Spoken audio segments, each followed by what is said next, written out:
Throughout his life and career, the great abolitionist Frederick Douglass affirmed both righteousness and justice. In fact, he's quoted as saying, "I have one great political idea. The best expression of it," he says, "I have found in the Bible. It is in substance, righteousness exalts a nation. Sin is a reproach to any people."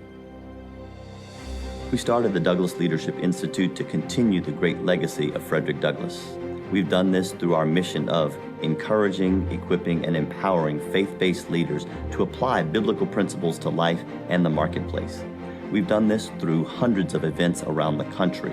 Some of those events have been pastors' roundtables, some of them community forums, and others policy briefings. We've done this in cities around the country, and we've had great success engaging with these community leaders to make a difference in their communities.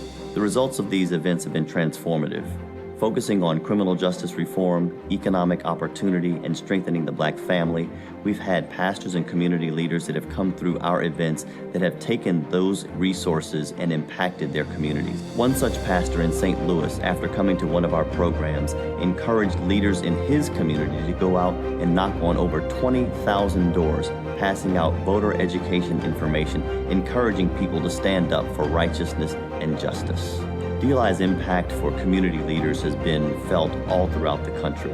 Even during the pandemic, DLI and our staff engaged with over 500 pastors, community leaders, and business owners to help struggling business owners and organizations get the funding that they needed during the pandemic. Over $5 million we were able to help secure for many of these business leaders who were running organizations in urban communities that helped to sustain them during the time period of the pandemic through the PPP program. We started the Douglass Leadership Institute with this in mind. How do we connect and engage with faith-based leaders in the African American community that were committed not to Republican or Democrat, but committed to biblical values? And we thought that there was no better person than the abolitionist Frederick Douglass, a man of God who was a minister and also one who had a legacy of standing for righteousness and justice. At the Douglass Leadership Institute, in many ways, we feel like that we're just getting started. Through the generous support of people just like you, we've been able to engage and communicate with hundreds of community leaders all around the country. We've been able to train doctors, lawyers, pastors, and lay leaders to make a difference in their community. With the continued support of people like you, we'll be able to make a difference in our culture to the glory of God.